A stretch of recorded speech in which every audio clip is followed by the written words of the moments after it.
Attention. The movie guys love movies. Any comments made about Black Friday? Whoa, I'm supposed to make the Black Friday joke. Hey, get in line, buddy. My kids want that Black Friday joke. No way, I was here first. I slept out overnight just to be here. Are purely for entertainment purposes only. I just want credit for opening the doors. I was here. No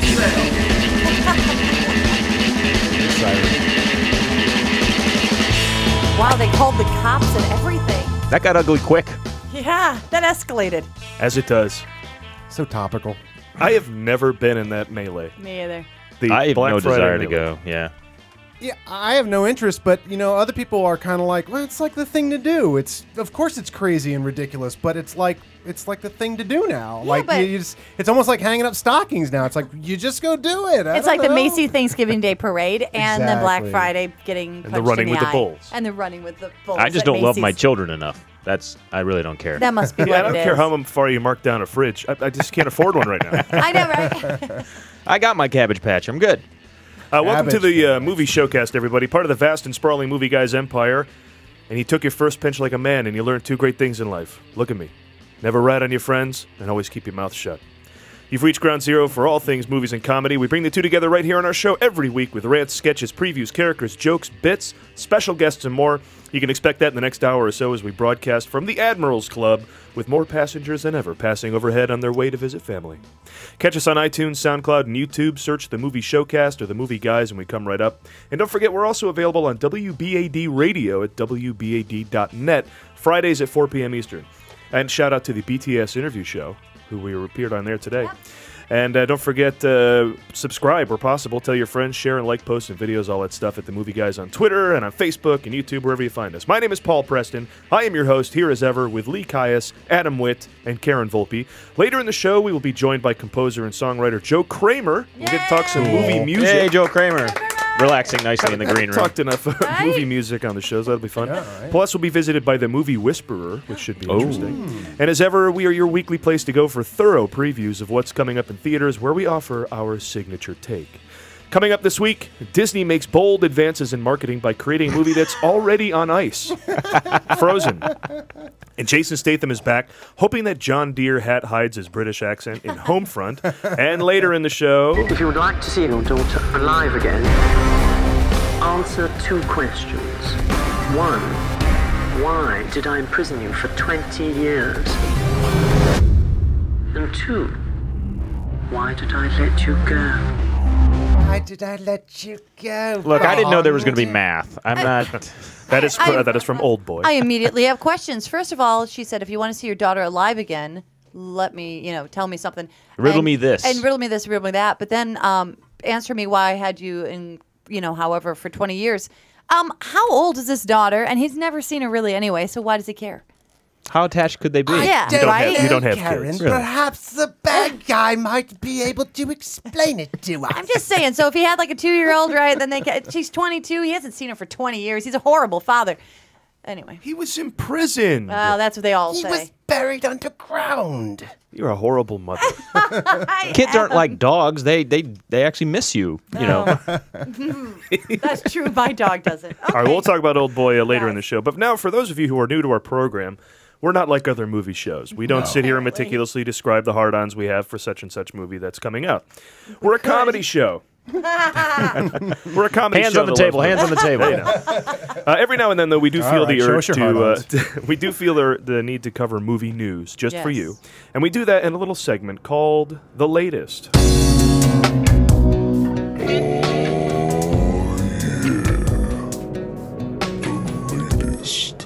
All right. So, what is shaking and baking in Hollywood right now? What is? Our first story, Josh Brolin from Oldboy, has checked himself into rehab for alcoholism. This comes on the heels of a couple of embarrassing incidents for the Men in Black 3 actor, least of which is being credited in the story as a Men in Black 3 actor. Thoughts, Karen? The upside to him being in rehab is that we finally have that Goonies cast reunion we all wanted. Yes, Lee? In the movie Oldboy, Brolin's character spends 20 years in solitary confinement. Yes. And with Brolin currently in rehab, This marks the first time an actor has done character research after the movie has been shot. Yeah. Adam? You know, there's another incident where Brolin was seen drunk and belligerent at the drive-thru of a Del Taco at 1 a.m. Now, he claims he wasn't drunk, but the police report says that he was at a Del Taco at 1 a.m.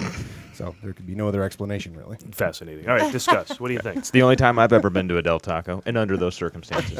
That is the worst Mexican drive-by food. Drive-by, wow. What is happening with you? Isn't it? Yeah, drive-by food. There's no flavor absolutely. in that. I like it. Taco. I like Del Taco. I would Do be you? psyched if James Brolin was a Del Taco. Josh Brolin. Josh, shit. You've already done it. I'm thinking James Franco. What decade that's are you in? horrible. No, wait, I just want to recap. What? You mistook James Franco for Josh Brolin, and you said James Brolin, who Well, I isn't was related thinking- to James Franco, but that's who Franco. you were The two thinking. together. But that's who I meant. And you were thinking of I James. guess I was Josh thinking Franco. Josh Franco. if James, what's his face? James Franco was high, he'd eat at Del Taco too. Well, yes. But he doesn't, if he's high, he's not obviously disrupting anybody. Friend of the show, Matt Bronger, who was supposed to be here 1 week. Who do we have fill in for him? Andy Peters. Andy Who is Peters, that's awesome. right. Yeah. He was great. He has a whole bit about the Taco Bell drive-thru and how that is just, you could just go through and arrest everybody there because if that's 3 a.m., that is the drunk driving, drive-thru. Like, who isn't drunk in that drive-thru? And they know it. They're selling it now. They have like their foodie call, exactly. late night menu thing. Hungry at 3 a.m.? Yeah, he has a whole bit about that, That might too. be Jack in the Box. The But either way, they're onto it. See, you don't know either. James Brolin. But the sobriety check, Whatever. the sobriety check at Taco Bell is they ask you for your receipt. And if you have one, you're going. If you have a Taco Bell receipt, you're going in. No, wait. Now, does Barbara know that he went? Yeah, that's all I know is that Barbara Streisand is Right? going to be pissed. Can you imagine her as like a Oh, Could you disappointed imagine- mother? Could you Yeah. imagine her A picking? disappointed mother? Could you imagine her picking you up at the police station? Like if you did something wrong? Babs not is the good. maternal mom of Josh Brolin? Yeah, I was but going to say, who's the... Oh, currently okay, with that's- James Yeah. Brolin, Yeah. who's his Oh, dad. Still disappointed. Right. Disappointed stepmother. That's the worst. That's the worst. Oh, man, you could never live up to that. Next up, a new Nope. Friday the 13th movie has been announced. Gosh. The 13th in the series. And this time the plot is based on found footage. I, for one, am looking forward to Friday the 13th. Adam, you love the series. Thoughts? Well, unfortunately, production has been halted because all the footage found is on VHS. Ouch. Karen? Well, I think I speak for everyone when I say I didn't see parts 4 through 12, so I hope I won't be lost. Lee?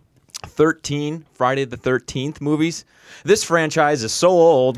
How old is it? It's so old. Jason's hockey mask has had a facelift. That's right. Thank you, Lee. I can always count on Lee for the Catskills joke. You know, they could. Well, that could look like a Well, cat. at least I delivered too. it well. The mask, right? If they pull it back far Yeah. enough, he's gonna look. Not only was Asian. it a great joke, but well delivered. Sorry, what were you saying, Karen? I'm just saying nothing. I was just making a stupid facelift joke. I was also gonna say if he had his face mask pulled back so much, he looks like all the other serial killers of his age. Yes. Right? Women all look alike after what 52 out here. Yeah. They look Yeah. like Freddy Oh, he's Krueger. got cat's eyes? Yeah, they all cat's go eye hockey mask? Yeah. And then they can't blink, and there's always a tear forming in the corner of their eye. Now, we had to do math because I don't remember anything after Not math. Jason X. Yeah. But I guess they count The Jason and brilliant Freddy. Jason X, where they launch him into space. Who would love to see Good Will Hunting 10 if they launch those characters into space? You know, I'd watch anything if they. I'd let them make Anything. Ghostbusters 3 if they launched them into space. absolutely. And that was 10? That was 10. Which you have to say at that point, okay, we're done. We've launched them into space. There can't possibly be 11. No, because There can't be 12. The amount of the great thing about sequels, the best thing about sequels is when they clearly have nothing planned for the next one and are clearly making it up as they go along. And the king of that is Friday the 13th because in the first movie, it's not even Jason. It's the mom. They didn't even think of Jason till the second movie. They didn't give him a hockey mask till the third movie. The fourth one is called The Final Chapter. The fifth one doesn't even have him in it. In the sixth one, they bring him back to life with lightning. In the seventh, he fights a woman with telekinetic powers like Carrie. In the eighth one, he goes to Manhattan. In the ninth one, he's dead and his spirit inhabits people who kill on his behalf. And in the 10th one, they shoot him into space. Karen, you're caught up. How You're caught brilliant up, is Karen. that? Yeah, you are caught up. And none of that was thought ahead of time. This isn't like like some vast book series, where the J.R.R. Tolkien is like, yes, well, we'll understand that he's going to get to space. We'll put a little hint of that in the or first George one. Lucas, who exactly. Right. I gotta say, I think that it sounded a lot better the way Adam described it. I was gonna say, you just liked sold it. the shit. I'm gonna watch. I'd watch it now. It's a terrific series. They should just have a commercial of you doing that. And so why not go with the found footage thing? I love that. That's a great thing to go for because the previous one was a reboot, which was interesting. What if the found footage is like Khloe Kardashian's sex tape? You could find any kind of footage, and I'd that's see that scary. movie. Oh wait, you said Chloe. You said Yeah, I Chloe. said Chloe. Yeah, sorry. No, that is a horror movie. All right, our final story. The Hunger Games Catching Fire opened this past week, grossing $160 million, making it the highest-grossing November opening ever. Of course, more and more movies are making more and more money these days, in large part due to the elevated ticket prices from the so-called added value costs, like IMAX, 3D, THX surround sound, and, of course, the ArcLight Koreatown that's now offering a happy ending. Lee? Paul, the one thing you're forgetting is the other reason these movies are making a lot more money is because they're also a lot more better. Interesting point. Adam? Well, they say that older films would make more money if you adjusted the grosses for inflation. Right. But Smokey and the Bandit 2 couldn't break $100 million if you gave away $10 with every ticket that was bought. Do the math. Angry yet interesting as well. Karen? Of course, this movie made a lot of money. It stars America's sweetheart, Donald Sutherland. Naturally. Discuss. Have any of you seen it yet? No, I don't know what we're talking about now. Well, but I gotta say, as a counterpoint to what I just said, while I love when there are movies that are sequels, if they're based on a book series, it's like, for the same reason I like Friday the 13th, because they clearly don't know where they're going next.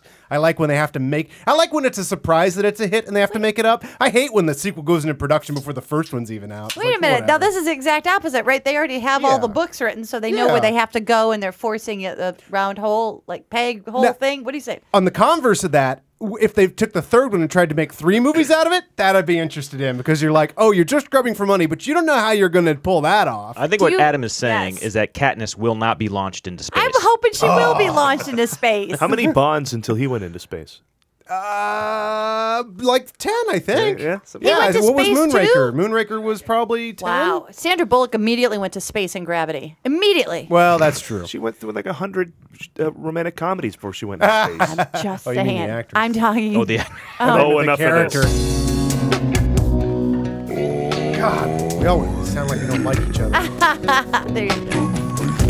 Okay, so We're that, all sounded wonky. Permanently in All the right, firmament of firmness. Let's get to this weekend's new films. Now, as it's Thanksgiving weekend, there are a lot of them. No. The biggest potentially is a new animated film offering up 2 new Disney princesses that will have dads all over America saying, "When's the football game on?"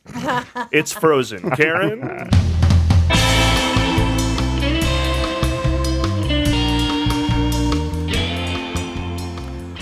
The mysterious disappearance of Kath's sister Annie leads to a mysterious portal to another reality in Frozen. Paul, I'm sorry. That is 2005's Frozen.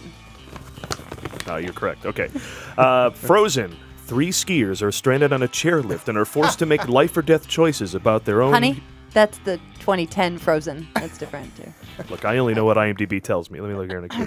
Okay, it's Frozen. Ah, yes, the animated Disney classic. And by classic, we mean it was animated by Disney. In Disney's Frozen, the entire world is frozen in a plot that bears striking similarity to this spring's BP presents Nothing to See Here, the There's No Global Warming story. Frozen comes to us from Disney, who the poster says is the studio that brought me Tangled and Wreck-It Ralph. Ah, so that's where I know this Disney from. Who was it again who brought me Bambi and Dumbo? I don't know how they divide up the credit over there at Disney, but this looks a whole lot like the studio that brought me Planes. Now, in order to save the kingdom of Ardenel, Anna, voiced by Kristen Bell, who I think we all know mostly for her amazing and recognizable voice, teams up with mountain man Kristoff to journey to find out who has frozen the entire kingdom.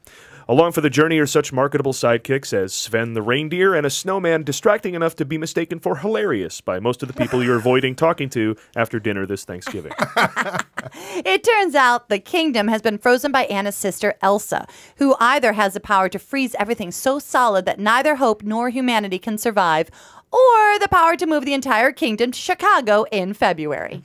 But Anna is described as a fierce optimist. To put that in movie guy terms, she'd go see Amour and stay till the end to see if there's a payoff. There isn't. There's not. In an attempt to bring back summer, Anna invents a combustion engine, aerosol hairspray, and starts using fossil fuels to help warm things up. Facing Everest-like conditions, Frozen may very well be the into thin air of movies with a talking snowman. To reach Elsa, the hilarious crew will have to face all type of snowy creatures, including the abominable snowman. But the abominable... The abdominal snowman. Abominable. Abominable? Abominable. Abominable. Abominable. Abominable. The abdominable. Abominable. Abominable. Abominable. Abominable. Abominable. That's Steve Martin, right? That's Steve Martin. Try to say that word now, Karen. Abominable? You can't. Thank God I don't have to. Will they save the day before it is saved by the inevitable progress of seasons? Will global warming save the day? Will Anna find her sister and murder her? Oh, wait. Maybe I'm confusing that solution with Jason Statham's in that other movie coming out this week. Yeah, I think you were. Okay, there you go. Hey. You would do well to confuse them. Abominable? Abominable. Abominable. Snowman. Abdominal snowman. The It doesn't look right in snowman. print. Abominable. Abominable. You'll notice nothing else is abominable. Abominable. No, you're right. Yeah. That is the only Right? abominable creature. Things are horrible, terrible, wicked, awful. I've never had an abominable pizza. Do you ever have an abominable No. pizza? Never had. No. That pizza was abominable. You're right. Nothing else is There are, described as some things are an abomination. Yes, Yeah. that's But easier to Few say. things are abominable. Those are usually Never say that again. Thank you Children, for not right? giving me that line. What? Those are children. I don't believe in abominations. abomination. Now this is, as Yeah. we may have mentioned, I'm pro abomination. this is from Disney. This is like Disney Presents Frozen. Now, once upon a time, there was a big difference between Disney Presents, like Disney Presents Doug, or Disney Presents Teacher's Pet. Or if No, that this was is like Disney Animation Studios presents, isn't it? But back in the day, we have like Aladdin up here, and well, this was Walt Disney Pictures Oh Presents. yeah, Walt Disney Pictures. You got They their have reserved for all these classifications. Yeah, Beauty and the Beast. That was like Walt Disney Pictures Presents. Now, which one is a Walt Disney joint? I think is that was that. That's the straight to DVD. That's starring The Goofy James movie? Franco. Yeah. That The one Goofy is. movie. Right. Were we suggesting Bambi wasn't good? I'm thinking we're saying it was good, and so was Dumbo, but apparently not good enough anymore to bring people the But they theaters. say Walt Disney Isn't that Pictures sad? presents. Yeah. From the people who brought you Tangled and Wreck-It Ralph instead of well, that's Bambi. Weird. Yeah, I mean, Bambi's a classic, and Dumbo's a classic. I just but think they've got some weird classification thing. Like you said, Yeah. they call everything a classic. Or, Oh, it's an instant Disney classic. It came out yesterday. These are Must be a classic. these are princesses that they're gonna like put in the parks right away, right? There's are there Snow princesses Queen in this movie? They all seem. yes. Oh yes. The Snow Queen, right? And then her sister. So they're like Yeah. queen, princess. But you put a pretty dress on a young kid and take him to the park. It's a Halloween costume. But don't they go more Yeah. brave now, where they're like, she's not a princess. She's got her own thoughts, and she's not all goody goody. They're princesses, but who no longer have to rely on a man. Yeah. That's the deal now. Yeah. Between Brave and Snotty little Tangled. Well, that is much needed lip service for equality. And I think Frozen, the actual reason they put Tangled and Wreck-It Ralph on there is to align it with Disney's other 3D animated movies that are. Oh, that's right. Bambi and They pick and Dumbo choose. weren't actually movies because they weren't in 3D. Right. Yeah. And they No. they were, however, based on a book. Were they? Bambi, I think. Probably Bambi was a so. book? Dumbo, yeah. I have no idea. Like a kid's story. They had books back then? My God. Wow. This guy. Yeah, but You had to read them by candle. I'll probably see this. I'll probably see it. Right? Would You'll you see see this? Frozen? Yeah. Yes, Paul, you probably will. It's a I musical. probably will. I should probably see Me, it. on the I other could hand, just not so much. easily. I mean, I just like Man of Steel begs to be watched again. I just watched it, and I'm like, I could watch that more than most things, just over and over. Yeah. So this can't beat that. Like something I watched on DVD last night. The know, movie it's- does look annoying, though. I don't think It's I the wanna only see snow it. we're gonna get in Well, Southern that's true. You California. guys didn't mention that the other voice is done by the chick from Rent, who's super hot, but we're not going to see her. The other Idina voices I Menzel. didn't Yeah. recognize. Who's the guy that plays the Who's the dude? snowman? Josh Gad. Gad. Who's Josh Gad? I Josh feel like I Gad should was know who from that Book is. of Mormon, and he was in. He's, at least they have some Tony Award-winning actors in there doing it. He was which in is nice. Jobs. Oh. Played Wozniak. Okay. He's So been, he's not been just in some- stuff. Yeah, no, he's a funny guy. Yeah. I think he's done some Daily Show stuff too. Mm-hmm. Okay. He's funny. He's the one with very fuzzy hair. You'd recognize him if you Yeah. saw him. Yeah. Oh yeah. Jonah Hillish. Oh, he was the other guy. Yeah, he was Wozniak. Okay, I got you. All right, well, with an adaptation of Hans Christian Andersen's bleak fairy tale, The Snow Queen, and a grimy tale of Jason Statham versus meth dealers, and a blood-soaked kidnapping and revenge tale from Spike Lee, it doesn't seem like Hollywood has brought us much in the way of a warm Thanksgiving message.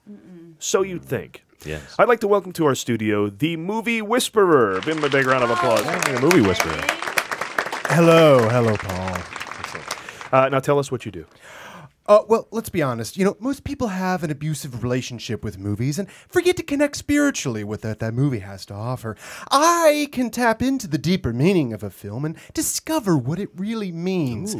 For example, all of this week's films have a Thanksgiving message. Really? Because, yeah, we just described the plot. Wasn't obvious to me. Yeah. All right, well, I would like to yes. hear what the theme is for Frozen. Oh, well. Yes. I'm communicating with Frozen, and I want to tell you... You're communicating with the movie? Well, I am a movie whisperer. I'm sensing something from Frozen right now. I'm getting a... Okay, Frozen. This is a classic tale of over the river and through the woods, which I think we all know. Yeah. It's how we all make a journey to thankfulness. And whether that journey is within our own hearts or literally across hundreds of miles of terra firma, we always seem to end up at the house of some frigid bitch who can't let go of the fact that some people just aren't college material. Okay, Mom, thank you. Adam. Whoa. I mean, Movie Whisperer. Yes, Movie Whisperer, please. Yes, please. Lionel. It's all right. Happy Thanksgiving, Paul. I think that's the point. All right.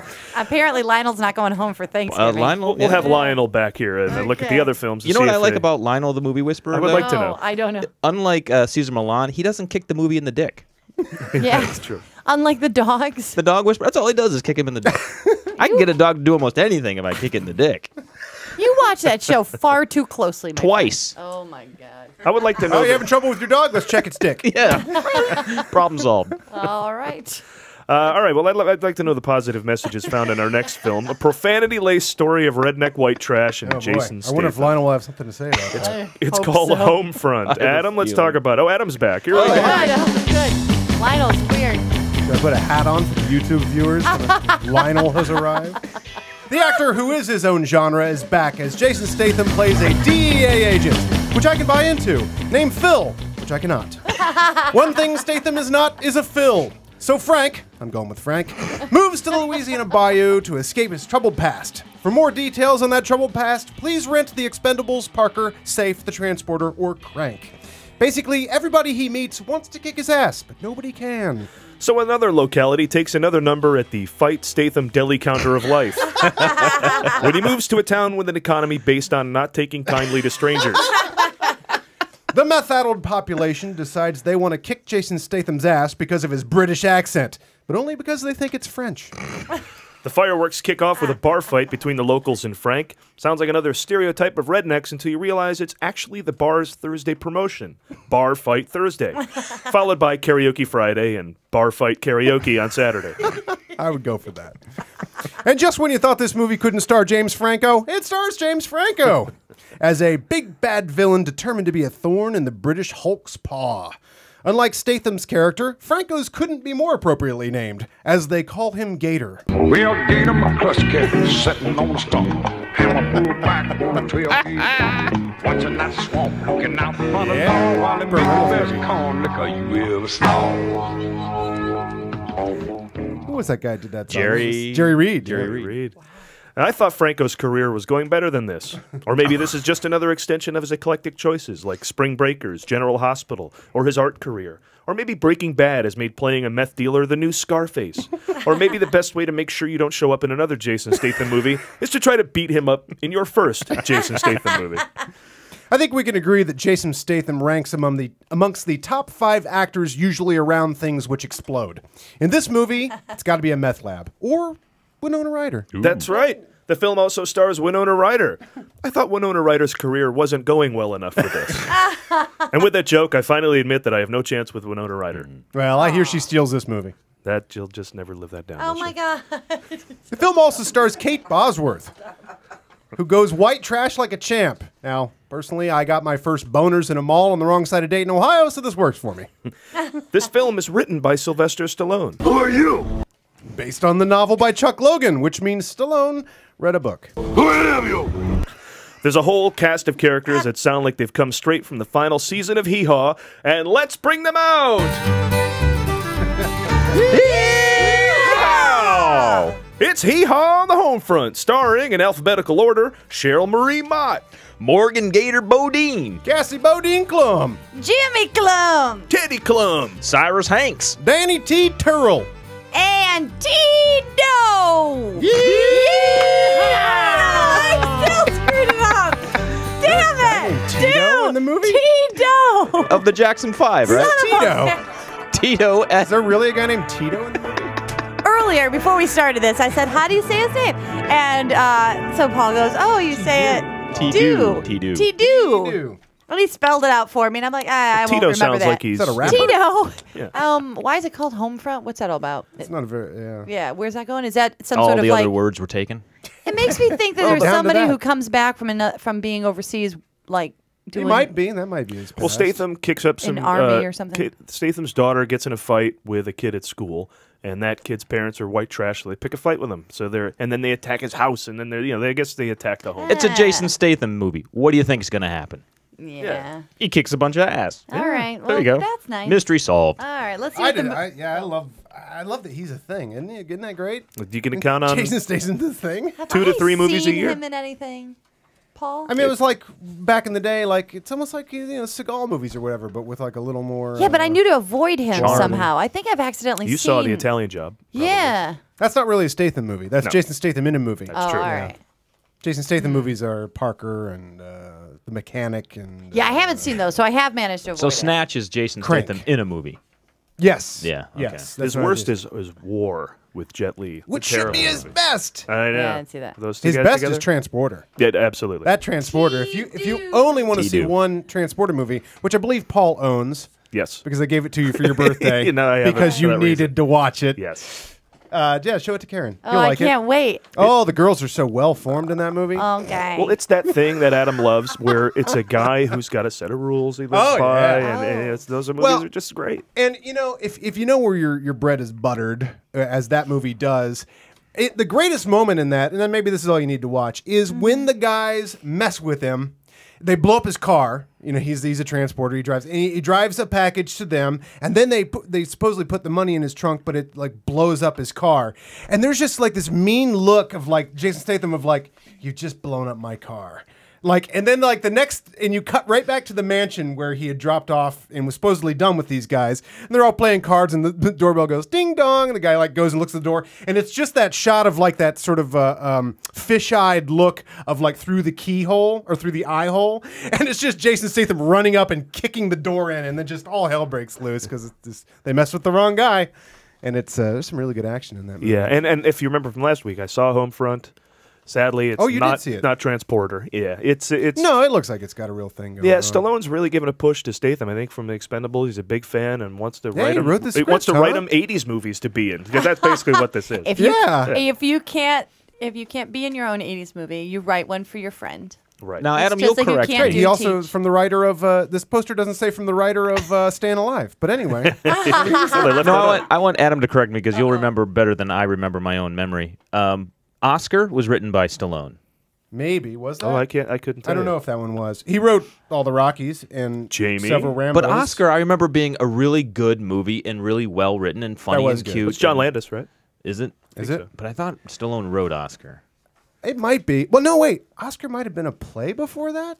Oh, that's cheating. I don't know. Oh, then it's So been he just tried out in copied front of it? The people. problem with Oscar is that people weren't Stallone did not write weren't that? ready to give Stallone a shot at comedy. You were giving him a lot of credit for that. Well, to echo what Adam said, yeah, he wrote the first Rocky. If you go back and watch that Yeah. movie's insanely well written, Yeah. and just the discourse and the dialogue between people and the tone and the attitude of all that.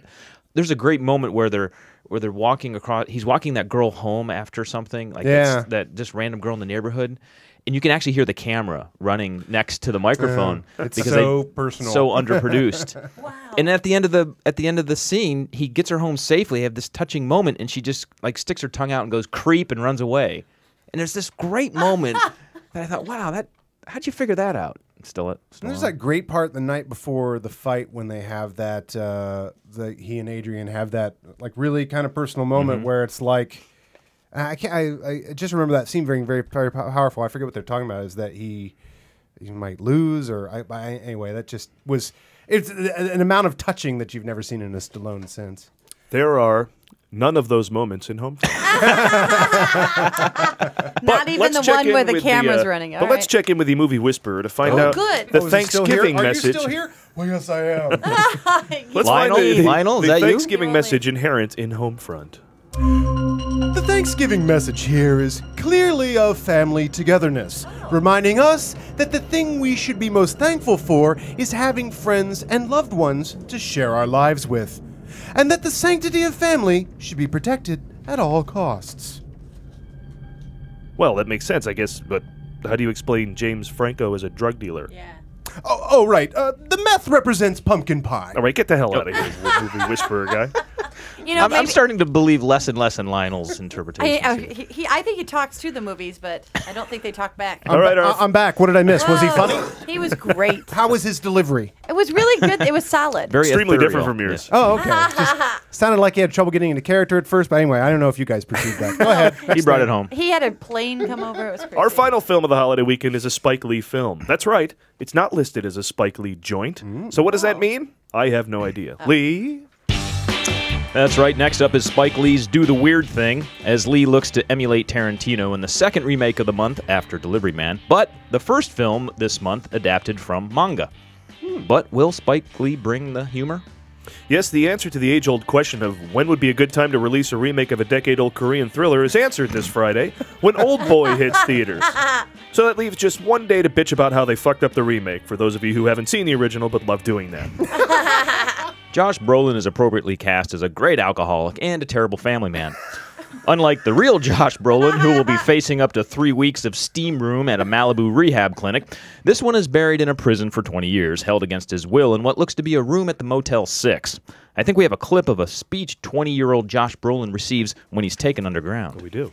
Down here, it's our time. It's our time down here. That's all over the second we ride up Troy's bucket. Amazing. I never realized how dirty Up Troy's Bucket sounded. I want to ride Up Troy's Bucket. Well, it's all over. Failed sequel names for Goonies. Up Troy's Bucket. Especially from a little kid. That's Cindy Lauper couldn't work that into the song. She's like, Up Troy's Bucket. Nah, not working. He experiences life while laying in bed and channel surfing, you know, like the rest of us. He also tries to figure out why someone would be imprisoned for 20 years who wasn't an apartheid activist in South Africa or a gun owner in the America that Hannity keeps describing. The film is directed by Spike Lee, the director of Inside Man and 25th Hour. Probably because the studio wouldn't take a call from the guy who made Bamboozled and She Hate Me to direct a popular action thriller. Now, while many diehard fans will say that Josh Brolin is no Choi Min-sik and Spike Lee is no Park Chan-wook, most others won't know what the hell I just said. But the film does feature Max Casella. I didn't know he was gay. Did you know he was gay? Well, no, but I'm sure he's not the only guy in your film school who's gay. He's the only person in my room who's gay. A very interesting clip because Max Casella there doing a scene with Neil Patrick. Yeah, very prophetic Yeah, Doogie Howard. I wonder if Neil knew he was gay at that time. Who knows? When Josh Brolin emerges after being missing for 20 years, like Don Johnson or Mickey Rourke, he seeks revenge. And the film looks like it sticks closely to the intensity of the original film as exhibited by the trailer's inclusion of the original's most famous scene where he disposes of dozens of men armed only with a hammer. It's a Thanksgiving symbolism no diehard Spike Lee fan is sure to miss. Happy Thanksgiving, everyone. All right, there you go. Wow. You know, I'm excited about this one because I have seen some of the original and always meant to go back and watch it. And now I get to, I think I get to experience this movie without knowing anything about. I mean, I feel really bad as a film fan. Like I should watch Chan-wook Park's film. I keep like, being told I should, yeah. Yeah, but now, like, I don't need to until after this movie because now I'm like, if I watch it right now, then I'll go into this movie comparing every shot, everything for Chan-wook Park's. And I know Chan-wook Park's is probably, I mean, it's definitely superior, right? It's Well, do you have to read that movie? Huh? Do you have to read that movie? Yes. That gets sometimes that you gets do in the have way to of the read action Chamber because you're Park busy movie. reading. So. Yes, Well, but the sub. not need like Not action. during the hammer fight. Well, that's true. In the hammer fight does not need to be But I subtitled. find sometimes Actually, I I'm have so seen busy that scene. reading, I don't look at the screen. Like, I don't know. Do you guys ever find that? Maybe it's just I'm a slow reader, but I find that No, gets in the way I've of trained enjoying myself, movies. I think, to check out a foreign film like that. All right. And you know, I thought of today the best foreign. I was talking to someone about this on the BTS show that foreign films, sometimes people don't give them a chance, but you should totally give foreign films a chance because if they're playing here, they're good. Yeah, yeah. We get everything. Yeah, in America. Unlike what we do to them, where if it's playing over there, it's probably just shit, and we just They get everything sent of ours. We only get the best stuff. Yeah, exactly. Theirs. Yeah, you're right. Yeah, except for more. That's a whole section. That was a whole section at Blockbuster, straight to foreign. Well, let's turn one last time to the movie Whisperer. If he's Oh. still around. I can't wait. Here he comes. I I'll long be right back. I long to know the Thanksgiving message that one hammer can fight. find in Oldboy. Yeah. Oh, thank you, Paul. As mentioned, the plot revolves around a man trapped inside a room for 20 years. He's eventually released and then sets out to seek revenge on his captors. In this movie, the hidden Thanksgiving message revolves around the age-old dynamic of kids versus adults. Josh Brolin is trapped at the kids' table, stuck sipping Grandpa's wine from a plastic Snoopy cup until he one day gets a seat at the real dining table, only to find out that all the grown-ups do is sling veiled insults at one another, annoying him to the point where all he wants to do is kill everyone. That definitely sounds like Thanksgiving in my house. All right, the movie Whisperer. Oh, everybody. thank you, movie great. guys. I'm available to whisper about other things. Yes, Please, Adam, invite me back. see the Whisperer out, please. Oh, Yes, I thank stand you. corrected. He kicked that movie in the dick. This way, Lionel, this way. I think he Okay, does thank kick you that very movie much. in the dick. All right, we're going to take a short break, really 10 seconds at the most, and return with our guest, Joe Kraemer. Let's talk soundtrack. Stay tuned. We're going to talk movie music. Is this the Rambo?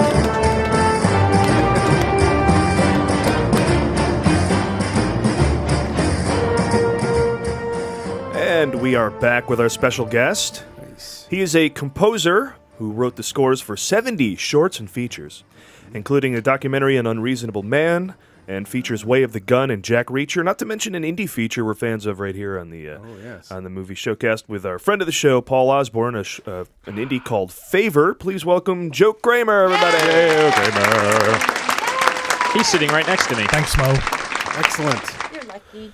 And that music that we just came out of the break with was from Way of the Gun. Yes. Is that from the end of Way of the Gun? Yeah, the With end the little titles. showdown? Yeah. No, it's the actual end titles. yeah, it's like a special piece just for the end credits. Oh, cool. Yeah, and that was it sounded very Morricone, if I may say. Yeah, well, the movie was kind of like a modern western. Yeah. You know, Ryan and Benicio play Parker and Longbow. Their names are the real life names of Butch Cassidy and the Sundance Kid. Oh, is that right? Right, So- that's right. It was sort of a. It was sort of. Sorry, I just moved the microphone No, up. it's late here at the movie, guys. Yeah. This is Venus Flytrap. We don't want to. We don't want to miss a word. Yeah, it was. I don't think we meant it that. I don't think Chris meant it that way when he wrote it. But I think once we started working on the movie, it really became apparent that it could work as sort of a western, and the music ended up, you know, in the liner notes of the CD we talk about it, that Chris had a bunch of rules for me. You could call them rules.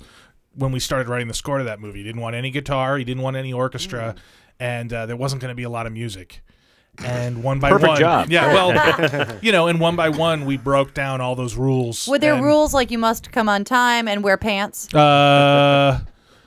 I never wore pants. Your job doesn't perfect. require pants. It doesn't require pants. He's not wearing them now. wearing pants did have some impact on when I came. Oh, God. No pun intended. Ah!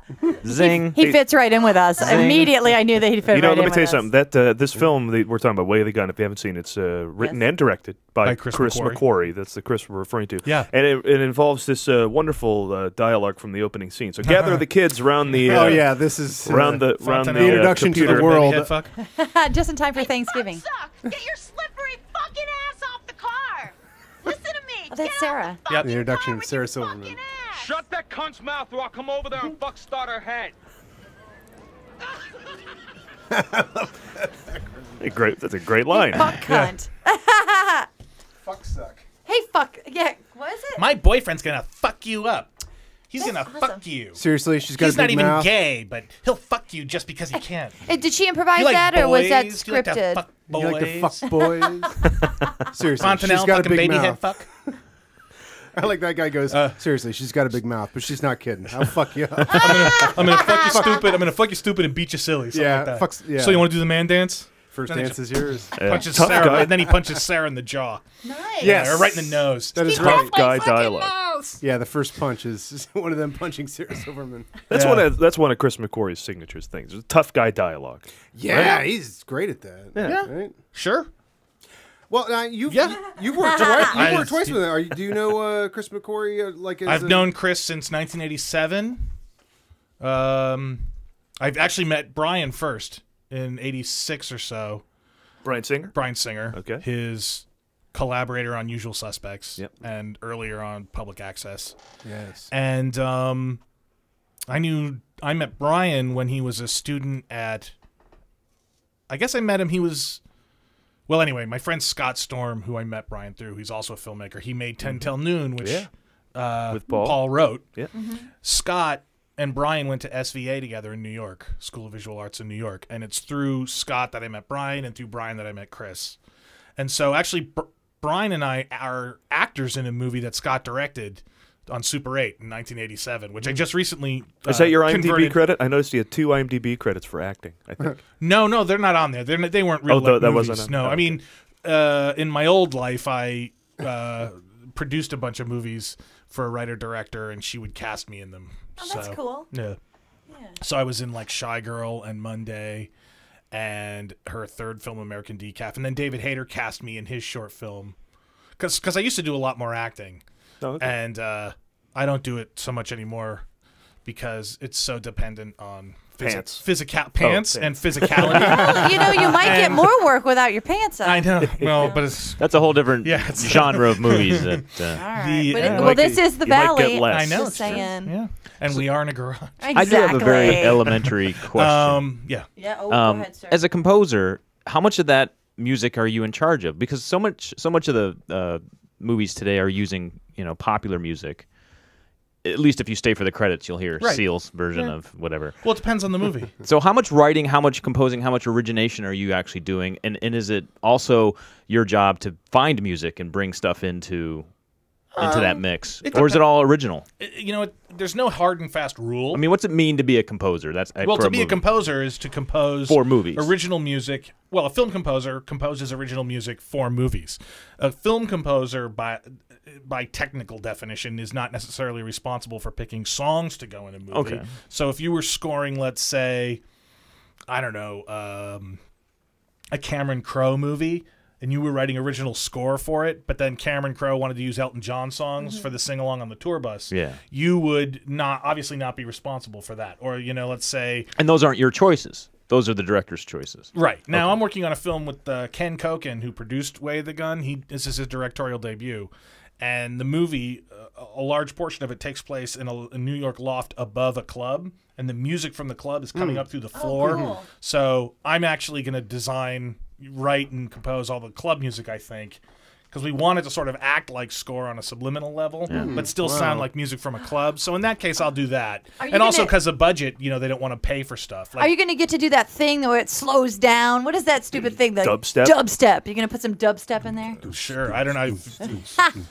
If you guys want really... I don't know much about dubstep, but if you're looking for a really good version of music coming through the floor, move into the building I just moved into. Okay. You guys should film there, because my neighbor, I can hear his music through the floor all the time. Yeah. Awesome. Now, are you a fan of composers as well? Well, sure. I mean, I follow composers. I have a professional interest in it, and I got into it because I loved.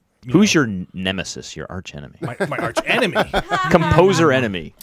Who's taking your style and appropriating it? See, I thought you were going to say who's his favorite, but we've asked the more challenging question, which I like. Who's your enemy? As simply as a reporter of facts, Yeah. I will say that the score to A Beautiful Mind was temped with The Way of the Gun. Oh, film. wow, really? And the deleted scenes to A Beautiful Mind have the music in the deleted scenes was so similar to the finished score that nobody could tell the difference, and they accidentally left my music in the deleted scenes Oh. on the DVD of Beautiful Mind. And if you were to take the deleted scenes and insert them back into the movie, it would flow from the score of the film into my cues as temp without missing a beat, probably. Oh, wow. Joe Kraemer, Best Picture composer. Composer, right here. And the score that's best. The score to Beautiful Mind was nominated for best score. So how does that happen? The way the gun wasn't. How do you, I'm not bitter at all. no. How do you not get your attorney on that somehow? Oh, well, what do I want to do? I want Exactly. to. I mean, I want to Yeah, sue you want Ron the Howard. exposure. That'd be That's great. I would true. get a little bit of money, and then I'd then never that's work. it. And they never work. And the truth is, you Exactly. know what I really want? I want to work with Ron Howard. Exactly. I mean, And he obviously likes You're your stuff. flattered, right? In the end. I mean, it was cool to see on the DVD, you know, Russell Crowe acting, and my music's playing. It was really surreal, you know. That's cool. And I'm not complaining, and I'm not bitter. One way to look at it is I've joined a very long list of people that James Horner's ripped off, like Cacciatarian and Copeland and John Williams. He only steals from the best. The best, yeah. So That's good. That's good. and by the way, I mean, every composer is put upon to copy the temp. This isn't something, That's I don't true. really mean to disparage That's Horner true. or his work. I'm just saying. Of course. That was some of that discussion in the Coen Brothers thing that was just posted. Yeah. There's a 90-minute discussion between the Coen Brothers and Carter Burwell and Alec Baldwin. and a psychologist who's studying music's impact on the brain. Like Pretty a neuro- cool. Yeah. I only watched the beginning of it where they're pissing on Alex North, but Yeah, they're a little harsh on Alex North. They and he really didn't are. deserve it. So who's your favorite then? John Williams. Yeah. have you seen him at the Hollywood come Bowl? on. Oh yeah, many Oh times. my God! Yeah, and how you got to great bring is your that? lightsaber and Yeah. you bring it Yeah, out. I've You done have that. to. That's the greatest. I mean, no one. Is there anybody doing it like him? The guy I think who comes closest is the guy whose name is escaping me now. Michael. He won the Oscar for Up. Oh, Giacchino. Giacchino. I think he comes the closest to a current Williams type of composer. With those big hummable melodies. Is that what you're saying? Yeah, he gets involved like in these big projects that themes? involve like Hum huge one. themes. Yeah. Like Star Trek. Wow, you can do it. I'm impressed. That's why I think That's awesome. he's kind of close, you know. And a lot of Just a cool riff on the show theme in a way. Yeah. That's what I really like about that theme is it's a kind of a riff a little bit on the TV show theme, but it's just there like a little. Anyway, go ahead. Well, I was gonna say like Silvestri to me. I mean, he's more of the school of Williams, which is like you can Yes. sit down with Yeah. a pencil and a piece of paper and write a score. Right. You know what I mean? Now Avengers, right? Did he do Avengers, Yeah. but I mean, like All Castaway, the old Back to the Future. Yeah. Oh, those are the greatest. Silvestri, like he's Elfman, Black Beauty, These are Tom Newman, Little Women. These are guys that can sit down, and write a score. You know what I mean? And how do you write I don't it? see that very much in the new generation. It's very much more based now. At the risk of being hypocritical, I also work at a computer.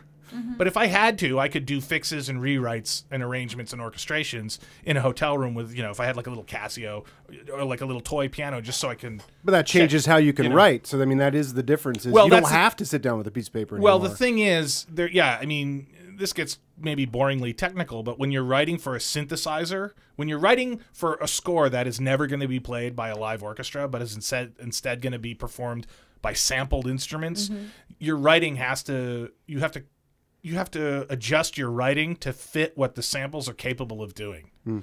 So you watch the first 3 minutes of, Revenge of the Sith and what the brass are doing, the trumpets, they're doing these, you can't do that on a synthesizer convincingly. It sounds like 80s Doctor Who, you know what I mean? And it just doesn't work. So you can't write brassy music like that. You can write sort of strong horn themes and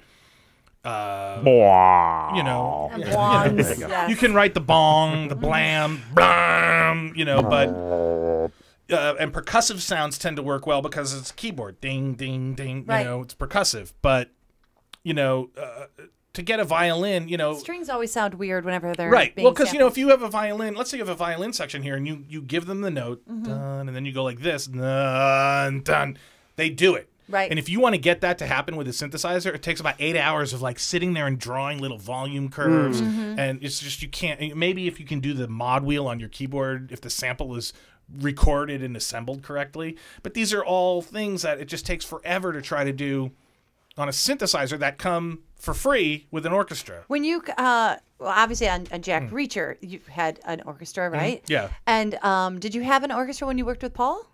Did you have to do that in synth? That was all synth. Okay. But yeah, I mean, yeah. Yeah, you'd have to because the budget is insane when you have to.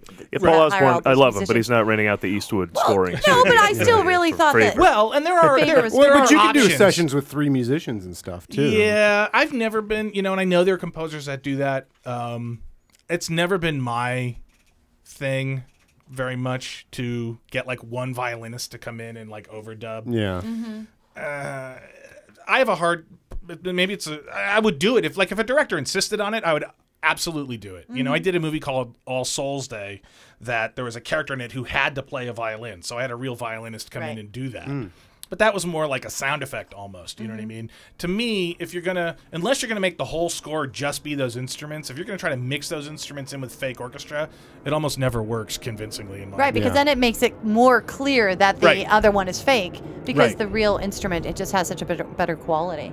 Yeah. Well, and also the recording quality is different, and the performance is different, and the way that a live musician, especially on a string, stays in tune, their intonation is different than the way the samples play. Because every time you play on a synthesizer, it's going to be the same A. Right. But every time you have your orchestra, your string sections play an A. There's no frets on a violin, so it's a feeling that they all have. This is A. Same with trombones. You know what I mean? And the beauty of it is that they're all just slightly out of tune, which creates this warm sort of chorusy effect that you won't get with it. Yeah, and if you have one violinist, you're not going to get that. They're just going to sound I mean, and again, it depends on the player too. Yeah, If they you could have just sound out of Perlman, tune. It'll be fantastic. Yeah. But Well, if you need a violinist to play out of tune, I'm available. Fantastic. I can do that. How many for you. times have you had the full orchestra and been like, oh, this is well, the Reacher best. was the ultimate so far. Right. I mean, there's a 90-piece orchestra. That's a very true And statement. you got to conduct, On right? the Sony scoring stage. I conduct all my own scores whenever I Great. can. That's cool. And then Way of the Gun was a smaller orchestra in Seattle, which I conducted that, and we double-tracked some of the stuff to get a larger sound. I did a score for a sequel to The Hitcher, straight-to-video, The Hitcher 2, and that was in Seattle. And that I used like a huge string section and horns, and then everything else I used synths to, reinforce it. When I had the whole string section, it worked a little bit better. You know what I mean? So then the flute or percussion, I could make them. And I also went to Media Ventures to mix it, so I had all the sound. They did a good job at making it all sound coherent. What? Oh, go ahead. And then I did one more score for a TV movie of The Poseidon Adventure, which was live orchestra. fun. And that was, I didn't get to conduct that because what we did was we used like the internet, and they were performing in Slovakia, and I was at Chris Leonard's studio in Santa Monica watching on like iChat. Right. And, we PDF'd in With the like music. an ISDN line to record and then they it? recorded it. Then Oh, they sent us a hard drive with like high res audio files on it. And then we mixed that in. That's the craziest thing. Like I hear they did the Oscars like that last year, right? Where Sort of. They were all at Capitol. They were in Capitol Records, Yeah. and the whole thing's taking place to Kodak now, Yeah. the Dolby, Yep. and they're just following along. But it's live, and it's got to sync up. And Yeah. It's crazy. Yeah. Yeah. But It's crazy. high tech shit. Yeah. Now, question about how Chris McQuarrie's needs for the score of how you work with him for Jack Reacher. There's in the main theme, right? I don't know, Paul. I don't know if you have do you have any of the music from Jack Reacher? I do. The main theme has has this. Actually, we all have the music now from Jack. Yes, Reacher. yes, no, it's wonderful. Because We're going to walk we're away lucky with. enough that we walked away with a gift under our seats. One of you has exciting. one of you has a secret bonus blank one. Oh, I think that might be me. And check under your seats at home. But there's a. What you got? Oh, that's going my on me there? and my girl Oh, that's rehearsal not it. track I've Well, been that's the doing. wrong thing. That's The for heck my was that? audition The main next title? week. That was Tom actually. He was back behind the horns. He's got Rock of much Ages. higher voice than we remember. But there is there is this horn theme, right? Here it is. Here it comes. Yeah. Now that is very heroic sounding, but but not in full flourish, right? Yeah. So if you sort of take that element and you put 50 of those, you could do like a giant Superman superhero sort of thing. But so how do you arrive at the little sort of sparse All right, well, I think- heroism of this? Let that play. Yeah, I'll it doesn't find matter something what I you love say for over this. It's what you're saying sounds like the most awesome thing ever. I hereby pledge no new taxes. you could say, Yeah, this is really cool. you could tell it like, I need to get milk and bread and some eggs. For the United States of America. I am the orchestra whisperer. Gary, Lionel's brother. Hi. Hi. So this music here, coming in right here. Yes.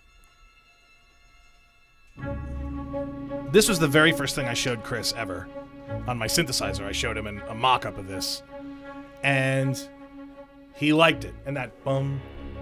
Yeah, I like that. Bum. He latched onto those 2 notes, and he thought that's your score. And that's what he wanted me to pull from. So then when it goes into that dun dun dun dun dun dun dun dun dun dun dun dun. It has a personality. It seriously does. That's nice. Chris fell in love with that. And if you go back to the beginning, the horns are actually playing over 2 chords that are based on that bum bum bum.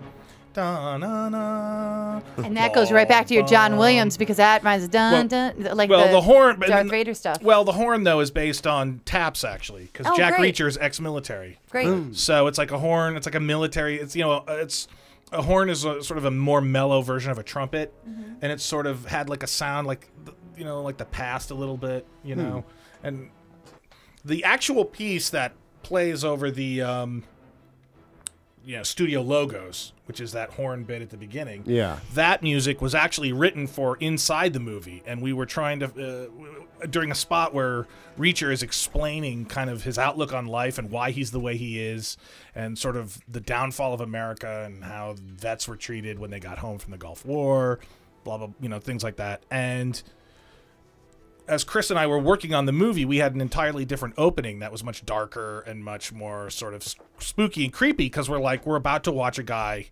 drive into Pittsburgh and shoot 5 people. And then Tom actually saw that version, Tom and Don Granger, the producer, and they were concerned. They liked it, but they were concerned that maybe we were putting the audience in too dark a place right off the bat. Now, Tom is one of those stars who could make that kind of input as a star, but was he also a producer on this? Or no? Because I know he has. Well, yeah, I'm talking about Tom Hanks. No, it was Tom Hanks. Yeah, no, he was a producer on the film. Tom Hanks came in. Hey, guys, what's going on? Just so you know. I was next door. A little dark, everybody. A little dark. I'm going to go. I'm just hanging out. Yeah, Brokaw, what are you doing here? I think the music. Tom was actually, I think, shooting Oblivion, and so Chris would film stuff with his iPhone and then send it to Tom. And then Tom, or I would make a quick time, or I would send music to the editing room, and they'd make a quick time, send it to Tom, and then Tom would give us his notes. Is Ennio Morricone's head just exploding when he hears about this workflow? Because once upon a time, he just I make the music and I give to iPhones. Well, like John Williams, Skyping, John Williams too. It's a pencil and paper. He doesn't own a computer. When you call John Williams, he answers the phone. It's not like note to self. Call John Williams. Well, I'm just saying, he's, it's the only other guy I know that's like that is Bill Murray. Note to self. Call Bill Murray. Apparently, I think you already have that note. He doesn't have an agent. He doesn't have. Yeah, Bill he has Murray. a special 1-800 number, which I have not figured out how to get. Now, his brother was here last week, though I behaved and didn't ask for it. Who, Brian? Joel. Joel. How crazy is that? Who does a great Brian. He does a great Brian. There you go. But yes, the idea of really paring down, they don't have all those people in between. But I heard on Dave Rosowski's podcast that Joel can't get a hold of Bill either. I believe it. I believe it. You know how family is. Yeah. So you were saying Tom Cruise comes in? Oh, so he came in. He loves Tom Cruise. Yeah, well, so he gave us, we lost focus here. Yeah, well, back to Tom Cruise. His feeling was, well, and I'll tell you a really nice story about Tom. His feeling. Every story's nice. When obviously I'd done Way the Gun with Chris, but that had been in the year 2000. And we weren't sure. It'd been 12 years, and this is a much bigger movie than Way the Gun, and there was some question about how to broach bringing me to the table. And in fact, before I was brought to the table, Tom actually personally called John Williams to see if he would do the score to the movie. Oh wow, he's got that number. Yeah, he's got it. I bet he can call Bill Murray. Hey, you remember Born on the 4th of July? And Far and Away. Could you score Jack Reacher?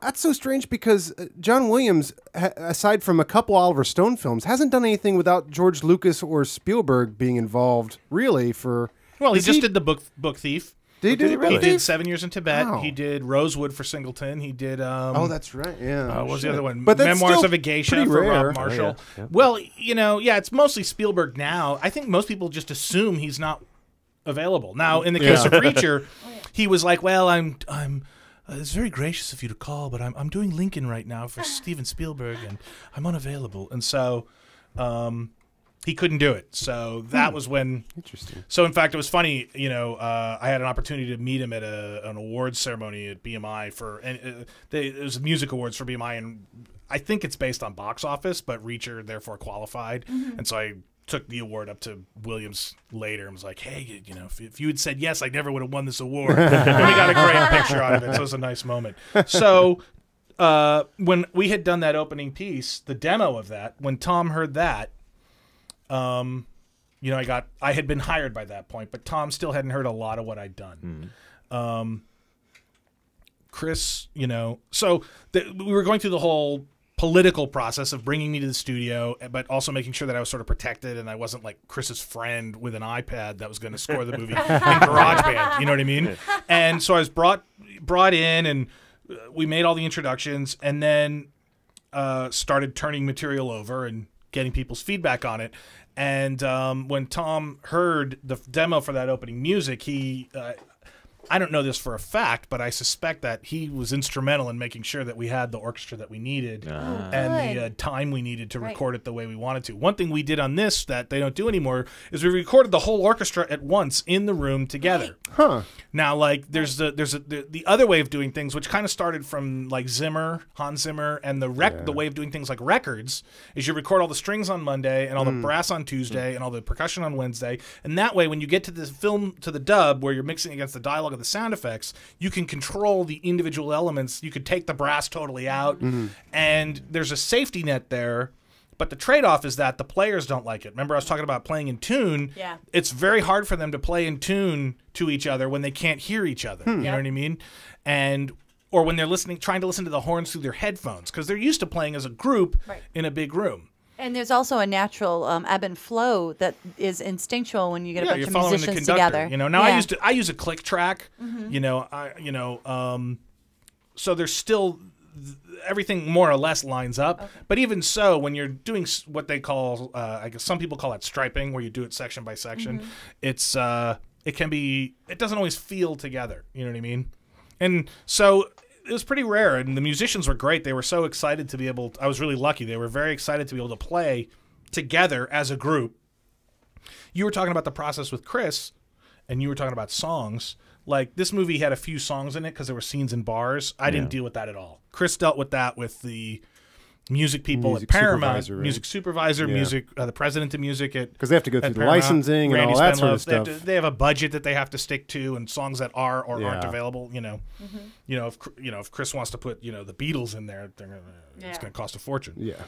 So what Chris did on this movie, he turned over the whole film to me, a couple reels at a time, and in fact, he gave me a link to the film that was streaming, and there was no way for me to sync up the streaming version to my computer. This was in the very beginning when I was demoing stuff. Oh, because the streaming speed varies, right? Well, no, it's because you can't, it's not a QuickTime that's sitting on your hard drive. It's a stream, and you pause it, you try to back up, you can't go frame by frame. Can't do it. So I actually filmed it off my iMac screen with my iPhone, and then put that into Pro Tools, and I was able to do the frame by frame with that. So I was bootlegging the movie to had to bootleg it to work on it. I know, and I was so paranoid. I would be. So I literally unplugged my computer from the internet after I, because I just did not want any risk of it getting out. And of course, I wouldn't have done that, And then once I got hired, they were giving me the movie, and I just went through on my own and did what I thought was right. And I came in where I thought I should come in, and I hung out where I thought I should come out. And if there was a question, I just did it. I went ahead and did something for it. So Chris could see, this could use something, or no, I'm right, this doesn't need something. I have a question about that, because I love the score, but I love the choice to pull it out of the car chase. Right. Well, your choice? Or were you like, oh, I got a big exciting thing to do? No. But if you haven't seen the film, I was aware of it from the beginning. No music there. Oh, okay. We're big fans of Jack Reacher, and the car chase in the middle of that. It's a 6-minute thing that is spectacular, and it relies solely on the crunching, grinding sounds of the cars and the road and Tom did all his own driving. Yeah, and so of course he did. Well, Lee, of course. So from the top, they said, let's just keep this score out of that. I did write a little piece of music. Well, because I'm very into the 70s. I'm very into the early '80s, and Oh, so it could have gone. No, but like no, but in like Bullet, in Return of the right? Jedi, when the speeder bike chase starts, there's a build up, and then it's gone. Yeah, there's no score. Or Bullet, there's no score in that, is there? There might not be. I don't think there's any score in the car chase French under the Connection. train in French Connection. All the President's Men, which this movie reminded me a lot of. That was a movie that has mostly no score. There's almost no score in the movie at all. Yeah. You know? Which is really funny. There's the guy who scored that, same one. David Shire. Who did The Conversation, right? Yep. And Clute. And Clute. And he may have done Clute. And I know, Pakula directed Clute, I know.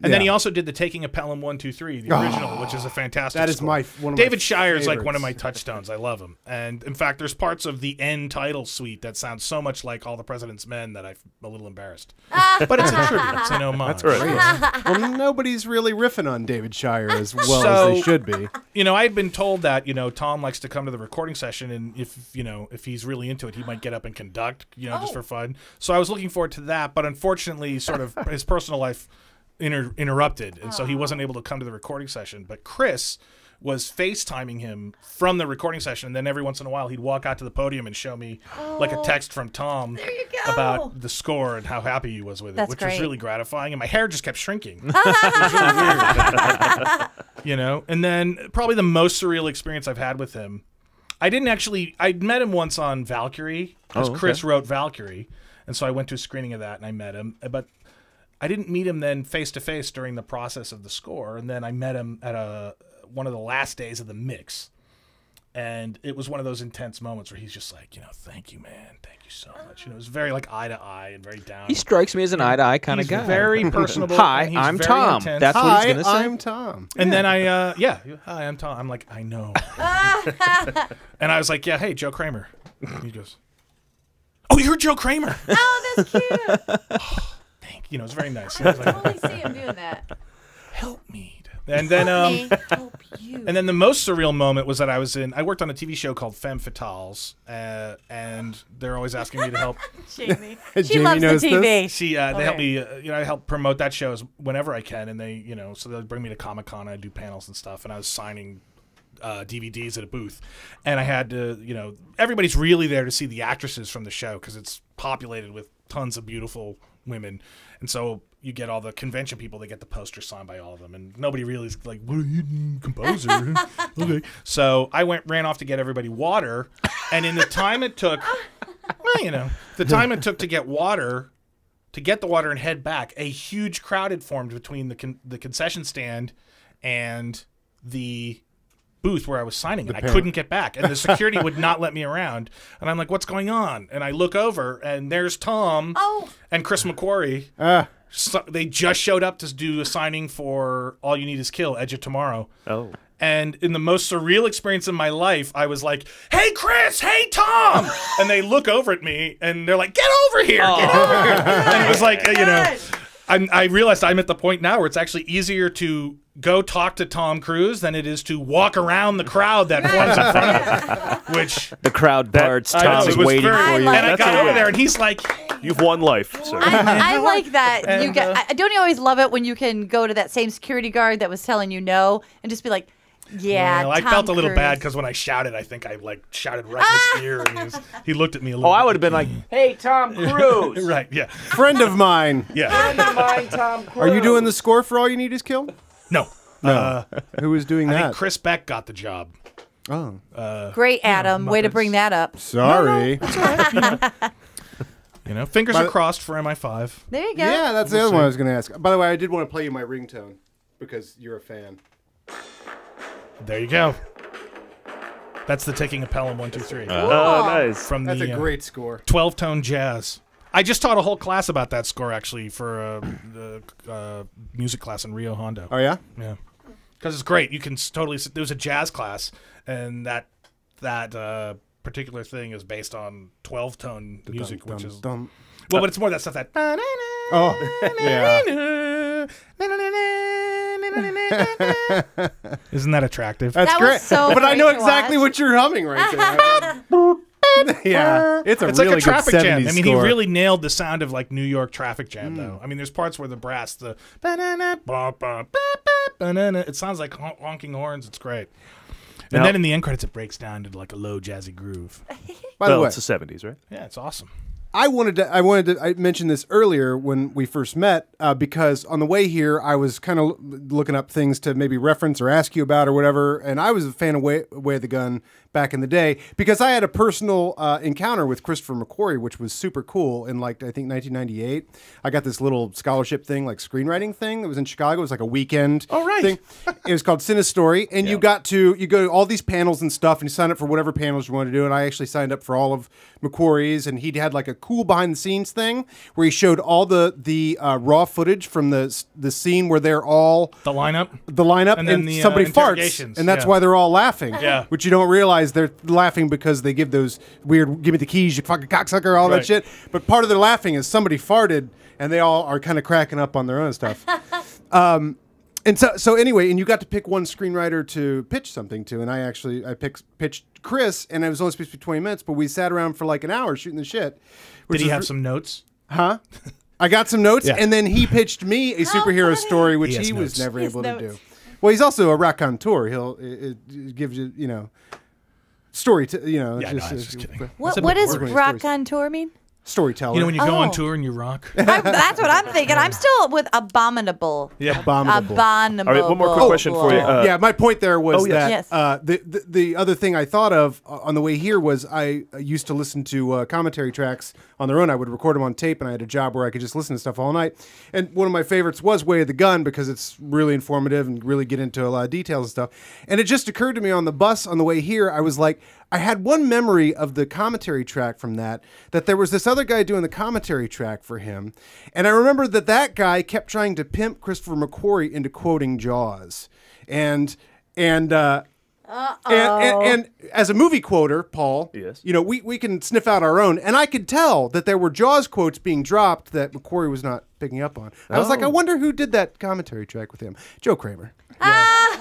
Was trying to I don't remember that about Jaws. I'll have to go back and listen to it. You do an absolute Richard Dreyfuss. I cracked up because I'm a movie quoter, but again, it's not one of the big lines. It's the line. So this is what happens. Right. And I hear that and I go, That's not funny. That's not funny at all. He's quoting Jaws, but McQuarrie's not picking up on it. Anyway, it was just funny. As a movie quoter. I totally recognized that in the commentary track, and I was like, I wonder who that was. And sure enough, it was Joe Kraemer. Yeah. Well, trying to pimp him with Jaws quotes. Well, also the thing that was fun about that was that, because I knew all about the behind-the-scenes process. I knew about the evolution of the script and then shooting the movie. Yeah. So I sort of acted almost as an MC and sort of asked him leading questions. to try to get good stories out of him. Yeah, totally. Because I've done a number of commentaries, and they're fun, but when you're by yourself, they're really hard. You feel like a moron. You need someone to bounce off of. Told the oboes to play C-flat. I picked the oboes because they're the saddest of all the reeds. And this was a sad scene. Wait a minute, that's compelling. I'm really compelled. The scene took place in France, so I used French horns. I'll ask this question. We don't ask every guest about musical scores, but we do ask every guest this, and if you would answer, please. What's your favorite movie of all time? Oh, yeah. Star Wars. Straight up. I don't know if have you seen Puggo Grande? Is it Puggo Grande? No. This guy bought like a 16 millimeter print off eBay and telecined it onto DVD, and it's awesome. It's like a grindhouse version of Star Wars. Oh yeah, really? It's the mono mix. It's an optical soundtrack. It's all scratched. It's like seeing it at the mall. That's how you want to see it. After it'd been out for two years. Yeah, and that's it how still you was remember it as playing. a And it's just kid. awesome. And you look at it, you're like, this movie is 45 or however many years old it is now. You know what I mean? That's my favorite version. The Blu-ray's great. Where do you find that? I found it on Comic-Cons like, and stuff. Well, I found it on like the news groups, like all binary. I found it on all binary Star Wars. I used my news. What's it called? Hey, my, it's tough to find that I used my original Usenet version, server man. to download it in several RAR parts, and then I wired it together, and then I made ISO files that I burned the DVD to. Do you live with your mother still? No, I live with my wife. I met that guy. Oh, he probably does. He doesn't have a mother. Oh, Back to not Star anymore. Wars. It's called Puggo Grande. Puggo Grande. But back to Star Wars. Yeah. Obviously we are many years past Star Wars, and we've all gotten over it a little bit. It's obviously a popular thing, but if you put yourself in the right mindset to sit down and watch that from beginning to end. That film is so GD magical. It's The first out one? of control. Yes. It's insane. It's insanely magical. I can't think of another movie like a Western or, like French Connection. I can't think of another movie that had a gunfight like that opening gunfight. Yeah. Everybody talks about the ship going over your head, which is an amazing shot, but then that gunfight and robots that are your main characters. And you're just dropped into this world that's got which is shit the great thing going about on. Raiders too, You're just dropped into the end of his previous adventure, you know what I mean? Which is sort of the Lucas trademark, Right. Yes. THX the same way. That Just and MacGuffins. plop you in into a society. Used universe. Used Well, the world. idea that these are the idea behind THX, which did sort of filter into Star Wars, is that this is a movie from another civilization that just washed up on the shore, and the movie has a shorthand that makes sense to the people who made it, but not to the audience, because they were fascinated with Kurosawa and Truffaut and the other auteurs, and how their movies didn't bother to explain to outsiders the cultural things they all took for granted. You know what I mean? Sort of if you try to play a JRPG, like in America, like an import game on your Vita or your DS or whatever, and it's a Japanese game. Oh, okay. They make no effort to translate the weird idiosyncratic. We think it's weird. You know what I mean? I'm sure when other cultures look at Stefan on Saturday Night Live, they go, "What is that? I don't understand this at all." You know what I mean? But it's those things that they're like cultural touchstones in other cultures that aren't explained to us at all. So let's play a little game here, Joe. Something I like to call Name That Tune Movie Scores Edition. We've never played this before. No, this will be fun. This will be a contest between everybody here at the table. Right. Okay. I'm going to just play it. I'm not going to play just a selection of the score. I'm going to play the whole score until somebody can tell me what the score is. All right. And now, based on the conversation I heard you guys were having before we began, I know. Superman. This is going to go quick. I think you guys are going to nail all this. 3. That'll be my. So go ahead. You take that. Right. You take this. Hold on. And Lee, that'll be for you. So let's see. We have different things to chime in with. We have the. I will do the. We have a bell. We have a. That'll be for you, Karen. Right. The bell is for you, Lee. And you have Joe. You have. I'm easy. That was easy. All right, there you go. I'm easy. And Adam, you have a C-3PO Pez dispenser. Hello, sir. Okay, I'll do C3. Oh, okay. So you play that. If you think you know the answer, chime in with. There you go. All right, so I'm going to just play these different things. First person to chime in. See if you get it right. We're going to keep some score here as well. Let me just make a quick thing here. Oh, dear. I won't know any of this. We'll keep score. Your cables. For real. All right, There so you go. here we go. All First one, name that movie score. Stop it. Sorry. I know. They're going to be easy, aren't they? All right, here we go. Jack Reacher. Okay, well, that might have been cheating. Paul, he didn't buzz That might in. have been cheating. Jack Reacher. It didn't make noise. All right. There we go. Son of a. All right, so name that movie He's score. heard that before. Here we I go. know. Congo. Congo is incorrect. It's one of the Giacchino's Star Trek movies. That's but I don't know incorrect. Which one? King Kong. That's Hey, incorrect. Can I hear any of it still? Jamie knows. Hold on. The Mummy. That is correct. Jamie I'm got ashamed. it. Jamie gets a point. She I would like a had rules it. clarification. If Yes. I answer incorrectly first, I'm not allowed to answer again in the round? Or can I just keep shouting out answers? Oh, know. Let's not keep shouting out answers. Let's just not. Let's do the third one. Here we go. right. This one, get hands on buzzers. Get your buzzer really All right, right. because this one you're going to get right away. My buzzer sounds like a plane. Is that? Rocky. I heard the ding. I heard the ding. Incorrect. That's Rocky 2. Simple. Name that movie score. Is that the one where he goes into space? Yeah, I wish. I heard C-3PO. I like C3PO. Which one, though? That's the Good, the Bad, and the Ugly. That's is correct. We'll give that to you. I love C3PO over top of it. We're not giving points for the composer, but if you can name them, maybe I'll give you half a point. Ennio Morricone. Oh, well, All I right. can't get that. Oh, well, I had Same this one guy ready that- to go, but I think now you're going to nail this one. So hands on buzzers right out of the gate.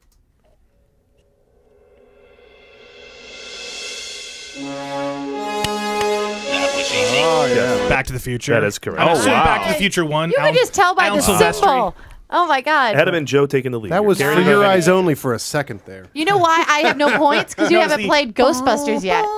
All If right. you play Ghostbusters, I'd have some points. We'll go to the 80s, all right, for this All next one. right. Name that score.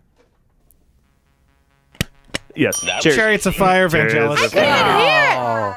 Unbelievable. The man has sonic Yeah, hearing. turn that up a little bit. What's your volume at? Yeah, we there? can't hear that shit. Wow. Hey, it's just like Jack Reacher. Oh, it's from the 80s. You and Vangelis. There it is. Chariots of Fire. It is Chariots. I was playing it louder for it. Oh, okay. All right, here we go. Are you Vangelis of his Name career? name that score. This one has a bit of a lead in. That's the best. Yeah. It's the best time to hit the buzzer. I know, right? Oh, wait.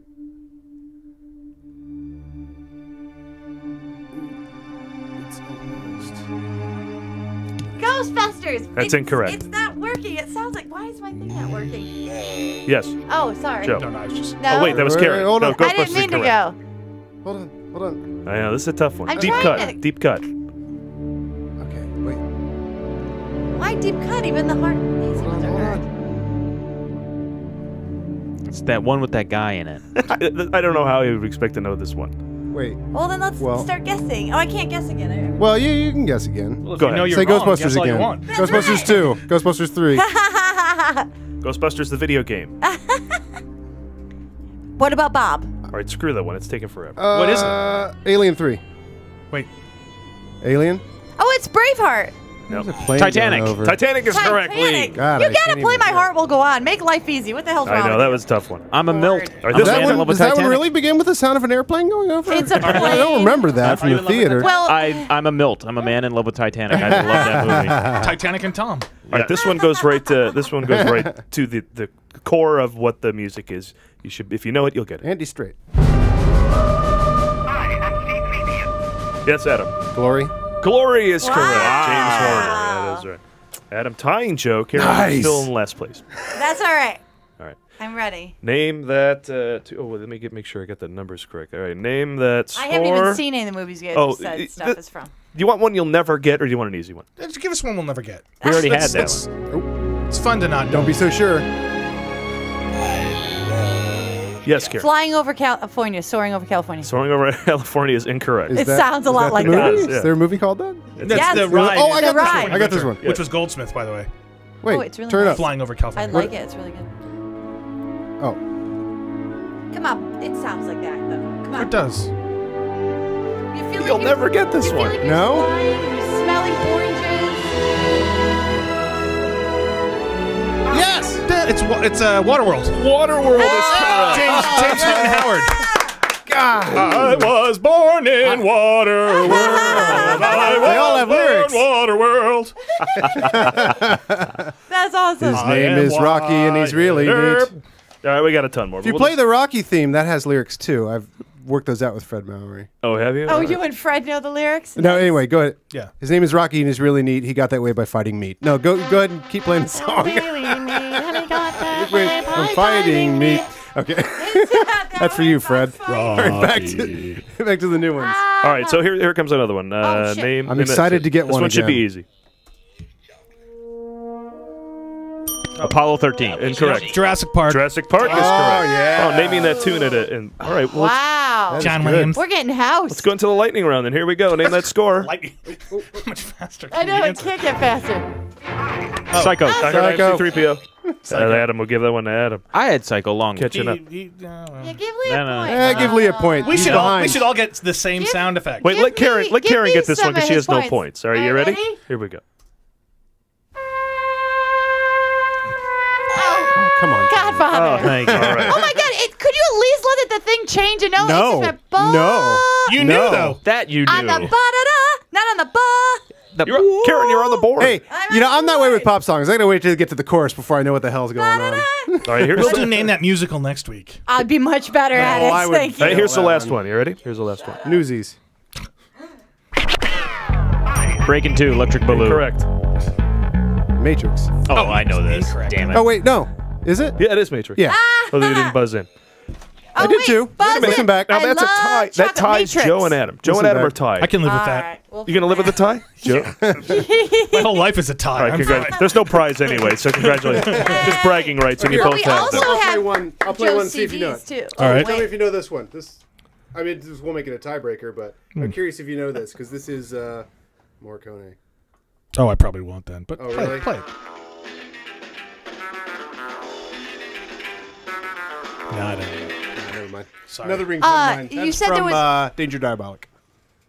Good you Lord. said there was no prize, but there is Right. a prize because Joe came and he brought us his CD that has. Oh, yeah, there you are said prizes. it was singer-songwriter stuff. Well, that's the singer-songwriter thing. Mm-hmm. By the way, if Yes? any of our viewers are out there want one, I see that their used copies are available on Amazon for 1 cent. Oh, fantastic! I will give you a And copy Jack of Reacher. my CD as a gift for winning or tying with him. I need to see How much can I sell this for on eBay? I don't know if No, we're just even up to kidding. 1 Oh, cent what you're yet. wearing, So, was this your wedding dress? no, that is a quinceanera dress that I bought downtown for $20. Brilliant. Because I've always wanted to have a quinceanera dress, but I am not of Hispanic origin or of 15. So there I am in a quinceanera dress and with my guitar. That's fantastic. Fantastic. Thank you. Good Karen, stuff. while you're taking the Yes? reins of the show, why don't you Oh. run us out with a little birthdays? All There right. you go. Well, we begin our birthday week by wishing a happy birthday to a friend of the movie, guys, Scott Adsit. Oh, Friend of the show. I like Friend of him, the so show. I've decided he's a friend of the know show. Yeah, And 30 Rock. it was really 30 Rock. yeah. And what was fun is whenever I do the birthdays, I look at like celebrity birthdays and I go to the cheesy sites. And normally it's people like big, huge stars. And it was Scott Adsit. And that made me really happy because he's so friggin' cool. So, Scott He's a big Adsit, we're star. going to wish Are these you ones a, coming up or ones that have happened since your last show? These are this week either sometime. side Yeah. of today. So, yeah, earlier this week, I believe, was Scott's birthday. He turned 48, but he can play anywhere from the best improviser ever to the best friend of Liz Lemon. And he's also Paul's favorite improviser. He absolutely is the greatest improviser I've ever seen. Good God. And doesn't he improvise with Jet, who is a guest of ours? I I think they believe had a they did show at some together. point. That's true. Or maybe still have a show We together. all, I believe the three of us started watching Scott perform in Second City in the 90s, the mid-90s, when he was in reviews such as Pinata Full of Bees and Paradigm Lost, which really changed the whole way that Second City was doing their shows at that time. funny. Fantastic. It made it more like a Quentin Tarantino movie. It was very cool. It I've was. seen only one improv show at the Second City, Chicago, visiting Adam, and Scott Adsit was in it. Yeah, And you he's definitely, amazing. Yeah, you saw That's Nick some Napier good directed stuff. the show. Yeah.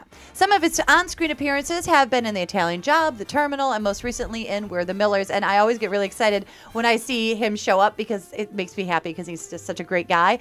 But the coolest thing ever is going to be happening for Scott Adsit in 2014 because he is going to be in a movie with my boyfriend Bill Murray called Ooh. St. Vincent de Van Nuys. Bill Murray plays this guy. It sounds like a hoot, and Scott is in it. When I was doing my Scott stuff, I'm looking, and I just looked at the cast list, and I'm like, Bill Murray's in it. This is the greatest movie ever. So Any big- congratulations, any Scott. director attached to preview that? that. Who is that? Who's doing that? I don't know that information. All I know is I saw Bill Murray's face, and it was next to Scott's. So that made me happy.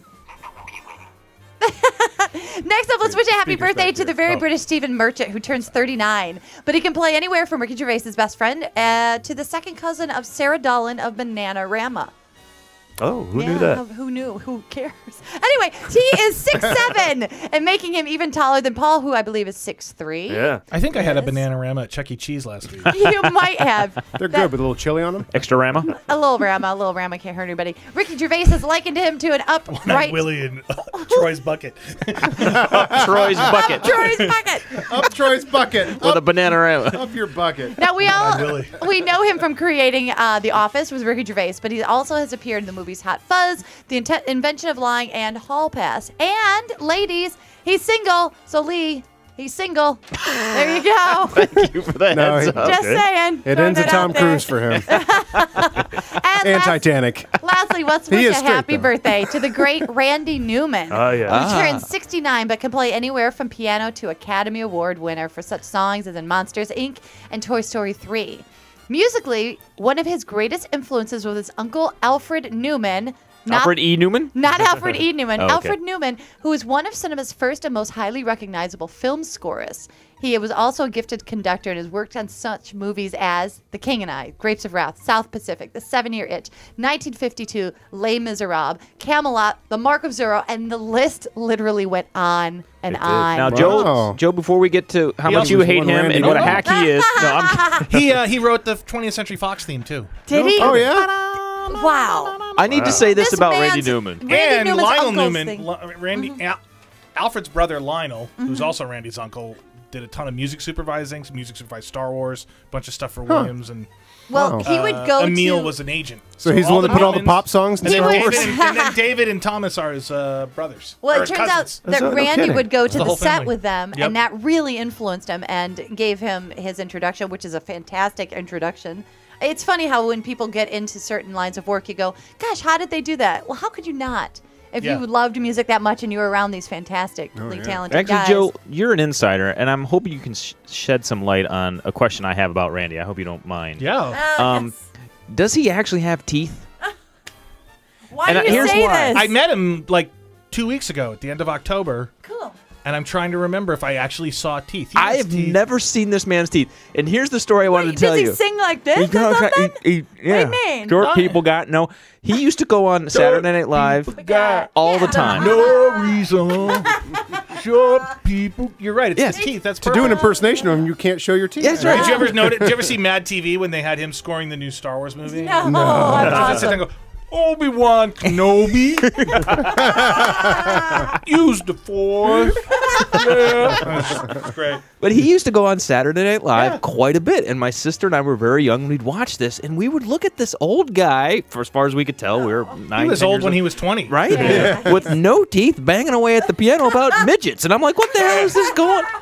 So I for years I thought he was some toothless old crazy That's guy. awesome. Well, we all know that he has done tons of music for the movies. Do you guys have any favorites? Anything? Of that- his? The Natural. Yeah, The Natural. Yeah, The Natural's pretty awesome. And anything Pixar. I like The Bug's Life. A Bug's Life a lot. Mm-hmm.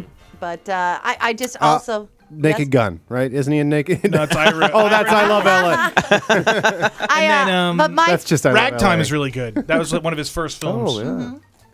He also did The Princess and the Frog recently. That was one of the ones. Hey, New York City, it's cold and it's damp. That's pretty good. But my favorite is from Toy Story. redhead at my side. My life is good. I also hear if you go to Musso and Frank's on Wednesday mornings, he's there every week. But he's still there from Tuesday night. He's still there from Tuesday night. So I always love to play music. Smith and his dancing bear. Can I say happy birthday to my wife? It was just on Saturday. Oh, do it, yeah. Birthday, Oh, there you go. Left out of the celebrity Happy birthdays. birthday. You know what? I didn't pay attention to the Saturday. Yeah, that's why. I'm sure she was there. No, we mentioned her Oh, last it's Sunday. Oh, yeah, you missed it. It's okay. I want to play a little of my favorite Randy Newman because he's with my boyfriend Lyle Lovett, doing a little song from Toy Story. This is with Lyle Lovett? Yes, that's From why the it's first even Toy Story? greater. Yeah, for a release, not in the film. Though, Oh, I okay. think. So this is another version of it. I think so. No, I yeah. think Lyle's in the movie. Is he in the movie? Is he? It might be during the credits.